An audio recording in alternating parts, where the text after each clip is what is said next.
The next thing that sort of is at the center of this talk is probably one of my very first loves was drawing. So I'm a huge fan of drawing.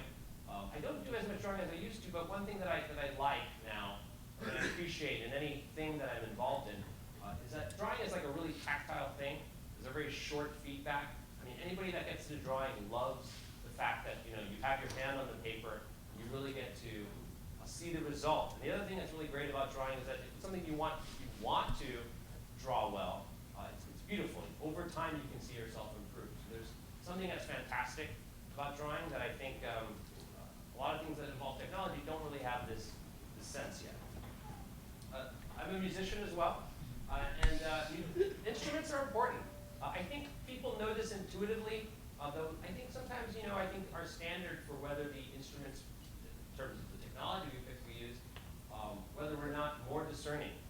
As a musician, I don't want to play this. I really want to play something like this, right? Instruments matter a lot. It's not that a musician. The beautiful thing if you're a musician, you have a musical sense. You can use anything, but I think if you ask any person who works as a living as a musician, there's a deeper appreciation for well-designed instruments. But it's not just about the instruments, right? So often people confuse that you can get somewhere just by having a great instrument. Music is a social phenomenon, right? It doesn't matter if it's just you playing your thing. There's a whole element of communication at play. So this is an image of Sun Ra, who is a fantastic sort of free jazz artist. Some of you might be like, well, I hate free jazz, and that's great. It's okay. Again, I think there's an obsession in the tech community with that this idea needs to scale and everybody needs to use this thing, and I think it's ridiculous. Free jazz is a beautiful art form. It's not for everybody, and that's okay. But the people that did it understood as artists that we have to communicate the potential and the ideas here. We have to create an audience. That might mean finding collaborators who believe in your vision of music, making recordings so people can hear it, doing wild performances so people are blown away. These are all important things to consider when trying to sort of evangelize your idea. Okay, so those are the big framing ideas for my talk. Now let's get into sort of my personal like evolution with computing, and you'll see how this ties back to the earlier slides. So the very first computer I ever used was an Apple IIgs. My father bought this in 1987. I think at that time it was $2,500, which in today's dollars is a ridiculous amount of money. It was a huge investment. A great little machine. I really love this machine. Raise your hand if anybody else here have an Apple IIgs? Oh, well, there's two, like three, so not so many of you. But it was a really great machine. It was like relatively fast. Really the neatest thing about it was a high resolution color display. But I used, there was all this awesome software that's just like mind-blowing for a kid. Fantavision. So for those of you that are familiar with Flash and how Flash can transform points in space and you can basically it morphs vectors. So Fantavision had this technology on 80s hardware. Awesome. If you've never seen Fantavision, really check it out. Other things I used were like, where in the world is Carmen Sandiego? and the thing is, it's a great game, and you learn a lot about the world in different places. But I was obsessed with all these little beautiful pixel graphics. I don't know who did them, but they're so amazing. And so for my brother and I, computing was like a window into a whole universe, right? In this little machine was an entire reality. So as kids, there was computing was just so cool. It seemed like you could do anything. Eventually, my father said, well, if you really like computers, why don't you learn how to program these things? And so this sort of got me, my brother, I was 10, he was 9, and we started messing around with BASIC. And this goes back to my slide about drawing. The amazing thing about the Apple IIgs was,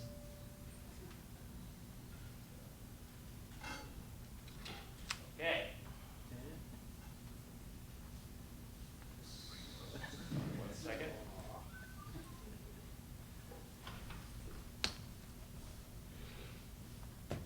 So if you held the reset button down on an Apple IIgs, what would happen was that you would be immediately dropped into a basic prompt, right? So when you boot the machine, you could hold down the reset button, and you would immediately be able to start programming, right? And so for a kid, it's like, oh my God, this is like a piece of paper. My computer is a piece of paper. I boot it, and I can start writing code, right? So I can go,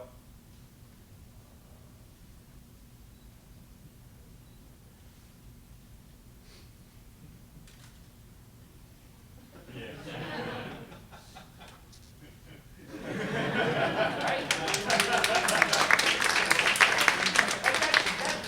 That's totally awesome. This is how computing should be, right?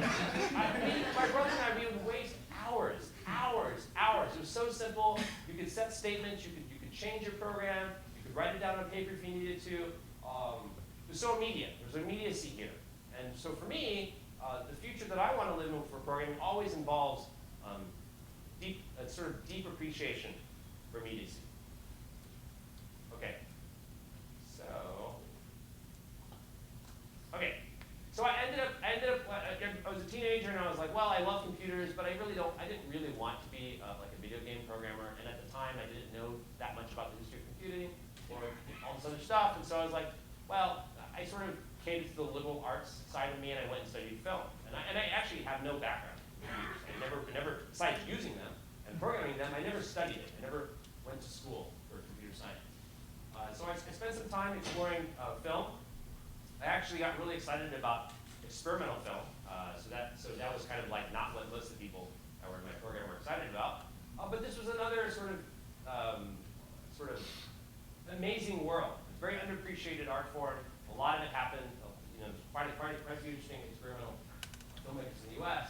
But I ended up being involved in something called Cinema Texas, and it was great. Cinema Texas was a collection of people that said, we don't want to live in a world where experimental cinema is not celebrated. And people would come, fly from all over the place. All these experimental filmmakers would get together, and it'd be something like this. It'd be like Bang Bang Con, but for experimental film. It was awesome, right? Communities really matter, even if it's something that, again, that maybe a lot of people don't appreciate. That is okay.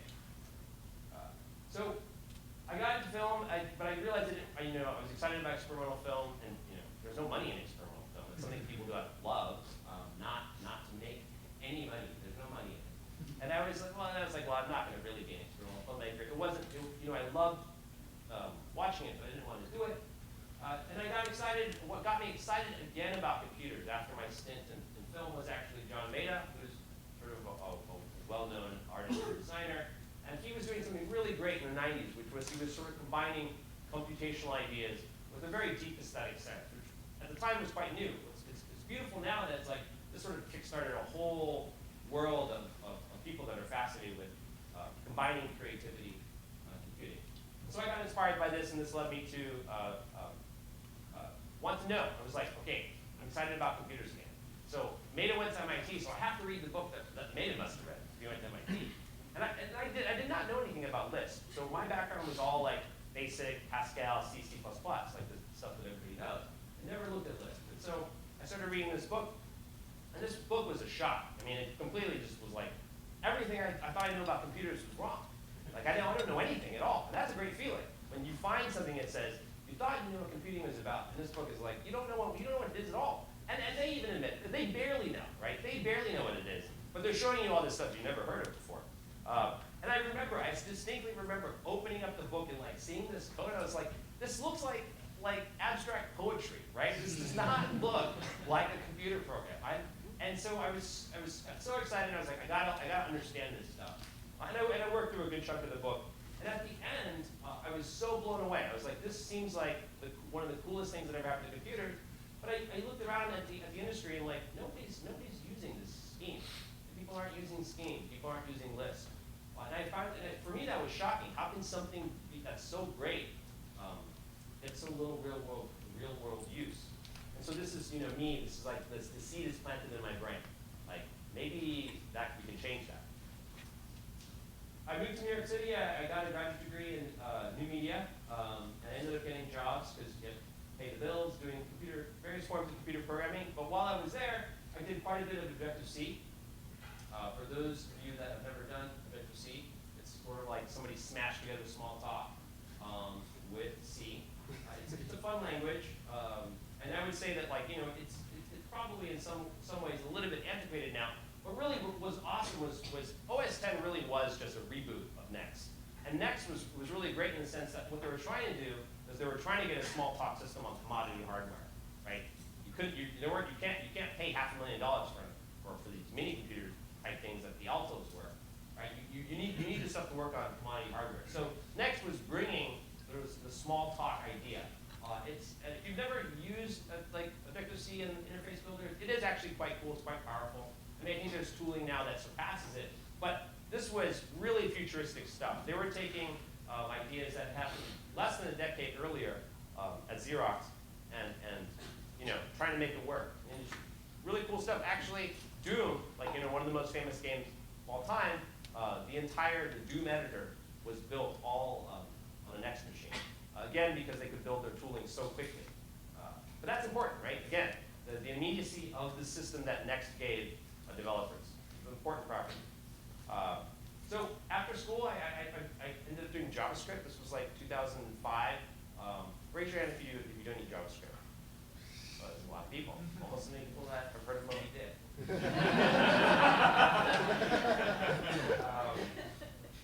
So I did a bunch of JavaScript. This was in the dark days of JavaScript, though. I mean, we had to support IE6. Alert debugging was the state of the art. And it really was like, wow, I can't believe this is so bad, right? And this is like the antithesis of like small talk and like visibility and immediacy. You could crash Internet Explorer 6 and you would have no information, right? This is what you would see. This is it. Now what? How do you debug this program? Anyways, so I think many of you experience things like this in computing. It should be very familiar to you. A lot of our systems don't work quite as well as we would like. So I did that for 4 years, and after that I was like, okay, I love JavaScript, but I gotta like take a break. So in the summer of 2008, I took a 3-month sabbatical, and I said, I'm gonna go back to the Lisp thing. So at the time, I think Hacker News is a pretty toxic place. I don't really recommend it, but there was a lot of enthusiasm.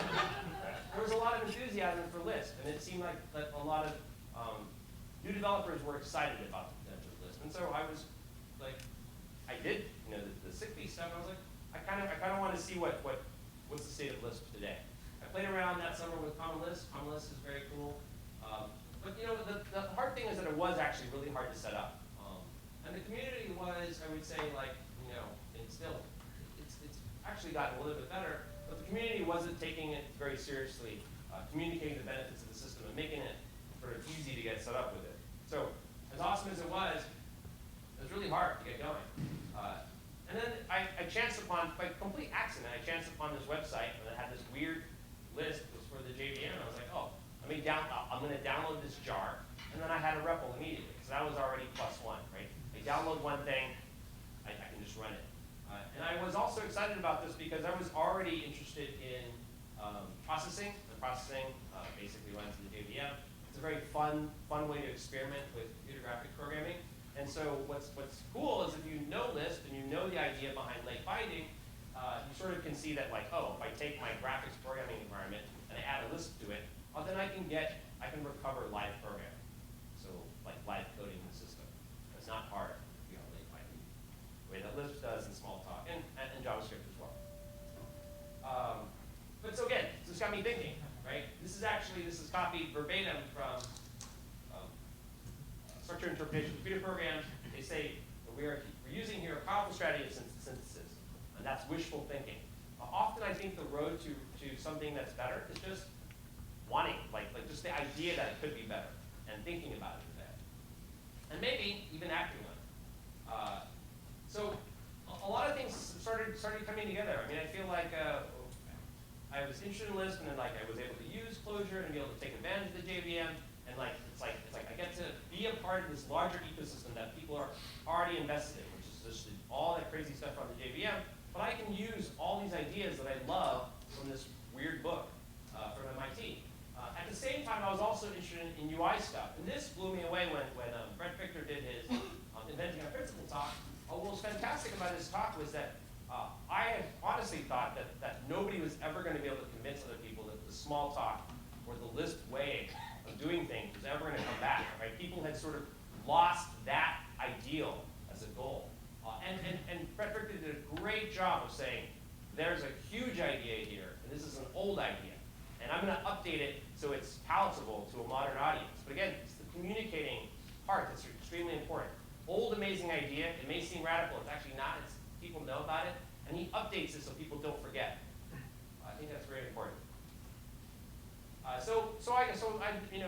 actually do lots of things, but one thing that's been really rewarding and really, really fun is that as a JavaScript developer, I got involved in ClojureScript. Because ClojureScript is a dialect of Clojure that allows you to generate JavaScript. And this was awesome.